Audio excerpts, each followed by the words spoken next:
Ashwood wasn't the kind of town where people expected drama. Life was measured in slow grocery lines, Sunday sermons, and coffee cups cooling too quickly on chip diner counters.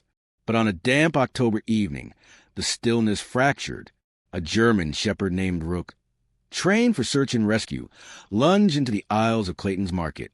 His teeth ripped through a stack of shopping bags, scattering groceries across the floor. Among the bruised apples and spilled bread, something landed with a dull, wet thud. Shoppers froze mid-step, their faces drained of color. Sheriff Lane's hand trembled on his holster. What lay on the tile wasn't food. The hum of flickering fluorescent lights echoed down the narrow aisles of Clayton's Market, blending with the steady whir of a cooler that never seemed to shut off. Sheriff Caleb Lane had stopped in for coffee grounds and cigarettes, neither of which his doctor would approve of, when the radio on his belt crackled. Static. Then a muffled voice from dispatch. Unit 3. We've had reports of a disturbance at the market. Possible shoplifting. Over. Lane frowned. He was already here. A disturbance? Dispatch. Lane's already on scene. Clarify, he said, pressing the button. Before the answer came, the sound of claws on linoleum cut through the store. His K-9 partner, Rook, bolted past it with a guttural growl. Lane cursed, nearly spilling his basket. Rook heeled, but the shepherd didn't obey. He tore down the aisle, his hackles up, nose locked onto something. Shoppers shrank against shelves as a dog lunged at a stack of plastic bags in a cart of a wiry man near the exit. The man, pale and jittery, froze. He wore a baseball cap pulled low and clutched the cart as though it contained gold. "Caught off your dog," he snapped, voice cracking. Lane reached forward, but too late. Rook's teeth had already shredded the bags, tearing through paper, plastic, and groceries. Kens rolled across the tile. Apples bounced like rubber balls. A loaf of bread burst open. Then came the sound, a wet slap against the floor. Silence blanketed the market. Every shopper stopped breathing at once. Lying among the groceries was a small, pale hand, severed at the wrist. Child-sized, Rook snarled over it, as though guarding. The man bolted. "Sheriff!" someone screamed. Lane drew his gun, but the man was gone, weaving through startled customers, knocking over displays, slamming into the door so hard it rattled the glass. Tires squealed outside seconds later. For a long, taut moment, no one moved. The hand lay in a pool of flickering neon, motionless, impossibly real. A whisper broke the silence. That's a child hand. The fallout. Lane's pulse hammered. He holstered his weapon and crouched, forcing his voice steady. "Everyone stay calm. No one leaves until we secure the scene." But calm was impossible. Murmurs spread, then cries. A mother clutched her daughter tighter. A cashier vomited into a trash can. Lane's mind split into two tracks, the lawman and the father. His own daughter, Ellie, had been 16 when she died in a car accident 2 years ago. Since then, every child's face pulled at him like a blade. He shoved the memory aside and focused. He slipped on gloves, knelt, and inspected the hand. Not plastic, not fake, flesh. The skin was pale, waxy, and cold. Fingers curled slightly inward, nails bitten short. No blood pooled around it, just a faint smell of antiseptic. Who keeps a severed child's hand in a grocery bag? Behind him, Rook whined, pacing. "Sheriff." It was Martha Jacobs, the market's owner. She trembled so hard her apron strings shook. What do I tell my customers?" Lane stood, scanning the frightened faces. "You tell them to stay put. No one leaves until backup arrives." That was no prank. Someone muttered, "Jesus Christ." The weight of the town's gaze pressed on him. In Ashwood, people still trusted their sheriff to make sense of things. Tonight, he wasn't sure he could. Shadows of the past. Lane's deputy, Aaron Doyle, arrived minutes later, breathless and pale under the harsh lights. At 32, she was sharp, relentless, but still young enough to flinch at gore. She took one look at the hand and turned away, jaw tight. "Talk to me," she said. Lane explained, keeping his voice clipped. The pale man, the torn bags, the flight. He didn't mention how the sight of that hand had cut deeper than any wound. "We'll need roadblocks," Doyle said, already scribbling in her notepad. If he heads toward Route 17, we've lost him. Too many exits. Do it, Lane said. Rook padded back to the spilled groceries, nose twitching, tail rigid. He gave a sharp bark, then began pawing at a milk carton. Lane crouched. The dog's instincts had rarely been wrong. Beneath the carton was another bag, torn, soggy with melted ice. Inside was something worse. A shoe, pink, tiny, the laces still tied, closing the market. By the time the last shopper was escorted outside, the store felt like a tomb. The aisles were silent except for the hum of refrigeration units and the shuffle of officers securing the scene. Martha lingered at the counter, wringing her hands. "Sheriff, please. Ashwood can't handle this. My business can't handle this. People will say I let a killer walk in my store." Lane looked at her, exhausted. "Martha, a child's hand just fell onto your floor. You're not thinking about business right now." But he knew she wasn't selfish, just scared. Everyone in Ashwood would be after tonight. As officers photographed the scene, Doyle approached Lane, voice low. "What if it's local?" Lane stared at the hand, now sealed in an evidence bag. His throat tightened. "God help us if it is." The road out. The pale man's car was spotted 20 minutes later, abandoned near a dirt road leading into the woods. The doors hung open, engine still ticking. Lane arrived with Rook, Doyle, and 2 deputies. The woods were black walls under a moonless sky. Damp leaves clung to boots. Every branch snap made someone flinch. Rook sniffed the air, low growl vibrating in his chest. He pulled hard toward the trees. Lane tightened the leash. He went in. Doyle shivered, gripping her flashlight. "We should wait for backup." Lane shook his head. "If there's a kid still alive, we don't have time." The forest swallowed them whole. The man they chased wasn't running aimlessly.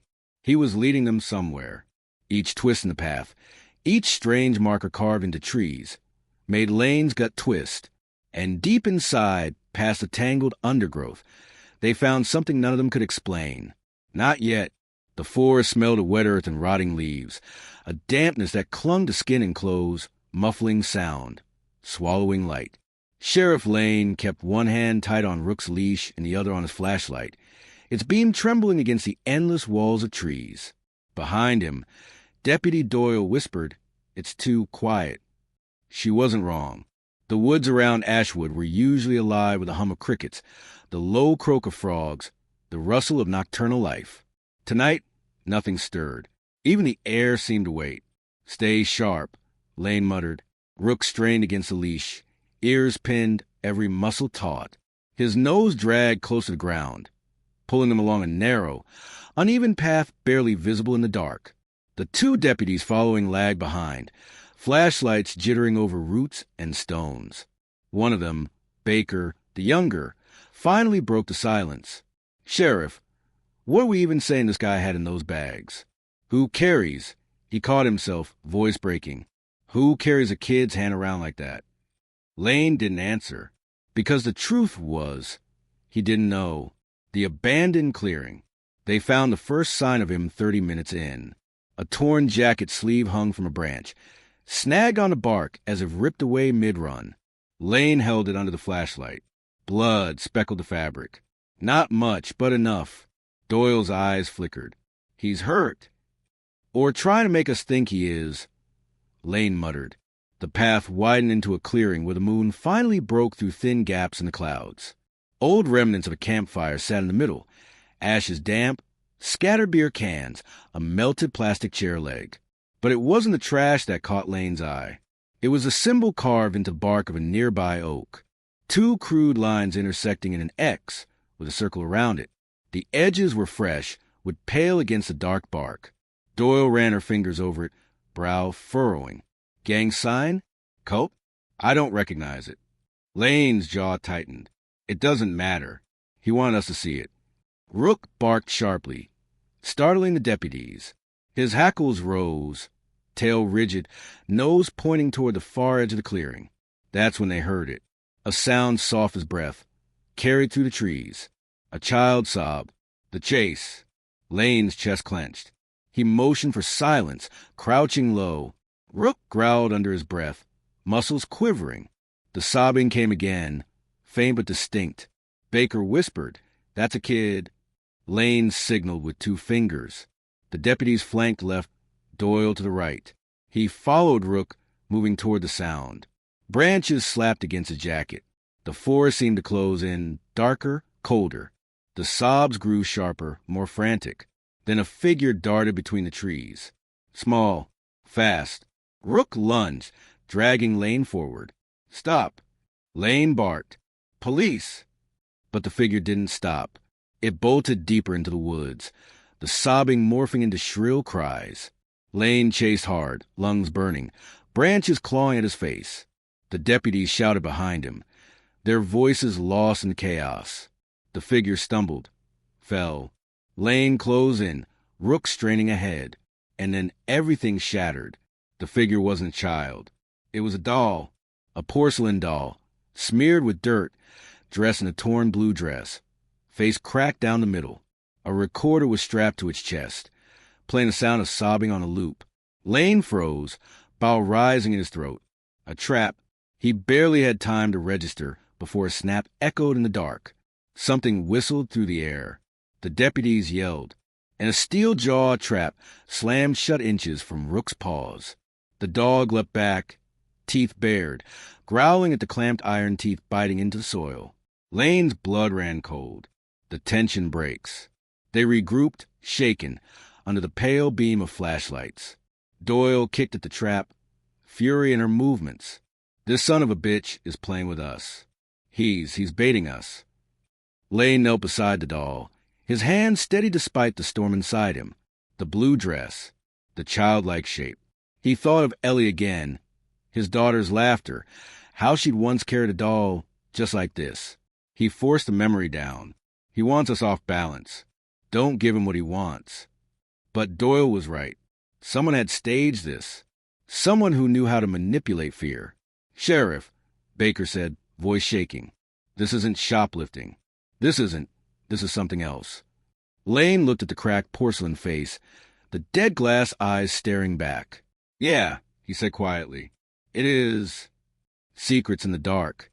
They pushed deeper into the forest, now hyper-aware of every twig snap, every shadow. Rook's growl was a constant undercurrent. The trail led them to a creek, shallow and sluggish under the moonlight. The pale man's footprints pressed into the mud, leading across. Lane studied them. Too clear, too deliberate. He narrowed his eyes. "He wants us to follow." Doyle's patience snapped. "Then what do you suggest? We sit here and let him vanish into the night? He's got body parts in grocery bags." Her voice cracked. She caught herself, lowered it. This might be our only chance. Lane met her eyes. In them, he saw the same thing reflected back. Fear, but also something darker. Something she wasn't saying. He tucked the thought away for later. "Fine," he said, "but we go careful." They crossed. The cabin. The trees parted at last into another clearing, and there it was, a cabin. Small, sagging, its roof half collapsed, boards weathered gray. No lights inside. No car outside. The kind of place you'd miss unless you were looking. Lane raised his fist. The team spread out, circling. Rook stiffened, nose locked on the door. "On me?" Lane whispered. They approached, weapons drawn. Lane tried the knob, unlocked. The door creaked open. The smell hit them first. Rot, damp, a faint undercurrent of bleach. Lane swept his flashlight across the room. Dust, cobwebs, rusted bed frame, a broken lamp. Then the light caught something on the table. A row of jars. Inside each one, floating in murky liquid, were things that made Lane's stomach turn. Small bones, teeth, fingers. Jesus Christ, Doyle muttered, her hand flying to her mouth. Baker gagged. The other deputy swore. Lane's heart pounded. He forced himself to keep scanning. The walls were lined with newspaper clippings, yellowed and curling. Articles about missing children, some decades old, some recent, and pinned to the far wall, a photograph of Ellie, Lane's daughter, alive, smiling, 6 years old. the shattering. His world tilted. The flashlight slipped in his hand. Doyle's head whipped toward him. Sheriff? Lane couldn't breathe. The picture was from before the accident, before the car, before he lost her. How the hell does he have this? Baker whispered. Lane staggered forward, torn between ripping the photograph down and keeping it as evidence. His throat locked up. Then came the sound. Footsteps above them. The floorboards creaked. Someone was in the cabin. The betrayal. Lane motioned the deputies to cover the back. Doyle followed close as he ascended the narrow staircase. Gun raised, Rook pressed it aside. Every step groaned under his boots. His breath came shallow, his pulse in his ears. At the top, a door. Closed. Lane signaled Doyle. 3, 2, 1. He kicked it open. The room was empty. Just a chair. A rope dangling from the ceiling. A tape recorder sat on the floor, playing faint sobs. Again, and on the chair, a fresh photograph. This time, it wasn't Ellie. It was Doyle. Doyle froze, color draining from her face. What the... Lane turned toward her, suspicion flashing like lightning. But before either could speak, the sound of gunfire ripped through the cabin below. The deputy screamed. Rook barked savagely, and Lane realized too late. They had been lured. The gunfire below still echoed to the cabin when Lane kicked the door shut behind him. The sound thudded in his skull like a drumbeat he couldn't escape. Doyle stood frozen, eyes wide and fixed on the photograph. Her breath came in shallow bursts. Lane's grip on his pistol tightened. Doyle, he said quietly, what's going on? She shook her head, pale. I don't know. Her voice broke. That photograph, that's me, from when I was 12. Lane's mind spun. The weight of everything, the hand, the jars, the doll, the photograph of Ellie, was pressing into something he couldn't quite name. A groan came from below, then a muffled shout. Lane moved fast. Cover me. Rook barked, low and warning, as they descended. The lower floor. The ground floor was chaos. Baker lay on the floor, clutching his shoulder, blood pooling beneath him. The other deputy was unconscious, face pressed against a splintered board. In the far corner, the pale man stood, his face hidden in shadow. He held something in his hands, a bloody bundle wrapped in cloth. Rook growled again, charging. Lane stepped in front. Stop.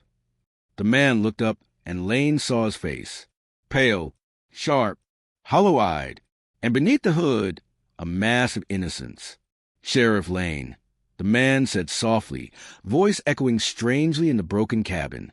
You should have stopped at the store. Lane's heart slammed. What the hell is this? What did you do? The man smiled faintly. I didn't do this. They did. Lane frowned, confused. The man stepped forward, the bundle falling open.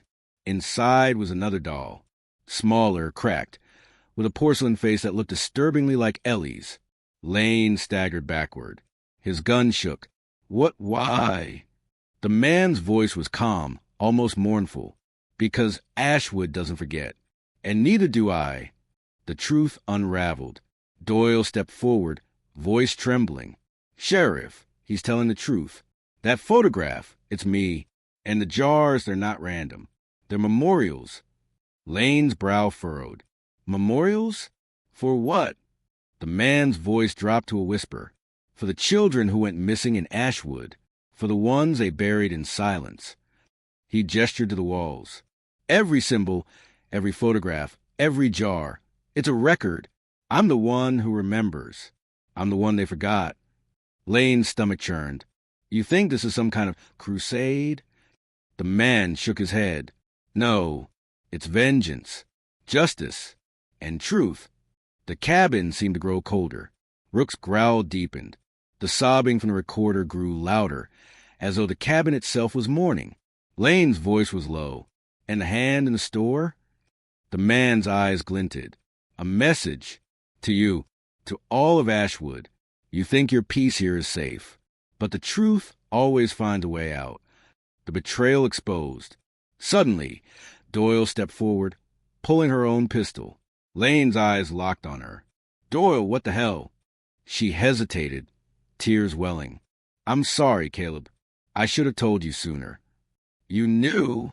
Lane's voice cracked. Yes, she said, voice breaking. About the missing children. About the photographs. The sheriff before you covered it up. Ashwood's leaders covered it up. I thought I could fix it quietly. But I couldn't. Lane's mind reeled. And this was your plan? Doyle shook her head. No. I followed him. I thought he was the killer. But he's trying to expose them. The jars, they're proof. He wanted us to follow him here. Lane's chest tightened. So it was all a trap. Doyle nodded. For both of us. The pale man smiled faintly. Now you know. The final confrontation. Suddenly, Baker groaned and shifted, pulling himself toward his weapon. A shot rang out. Doyle staggered, clutching her shoulder. Lane's world narrowed to the sound of chaos. Rook barking, with splintering, footsteps pounding. The pale man moved toward the door. Lane fired. The shot rang hollow. The man vanished into shadows beyond the cabin. Lane lunged after him, Doyle coughing beside him. But the forest swallowed the figure whole. Only the sobbing of the recorder remained. They collapsed outside the cabin. Lane, Doyle, and Baker sat in silence, the cold night pressing in. Lane's hand shook. We can't let him go. If what he says is true. Doyle winced. We have to be careful. If Ashwood finds out, they'll kill us too. Lane looked down at the doll in his hand. Porcelain cracked, dress stained. It seemed to stare at him, accusing. Rook barked once, then turned, disappearing into black. Epilogue, the quiet truth. Weeks later, Ashwood settled back into uneasy normalcy. Clayton's market reopened. The hand was buried quietly, no official cause given. Doyle was transferred. Lane stayed, but something in him had shifted. He still thought of that night, of the jars, of Doyle's betrayal, of the photograph, and of Ellie. Sometimes at night, Lane would walk toward the woods, flashlight in hand, hoping for a sign, hoping for closure. But the woods never gave it. In Ashwood, they didn't forget. They waited, and neither did he.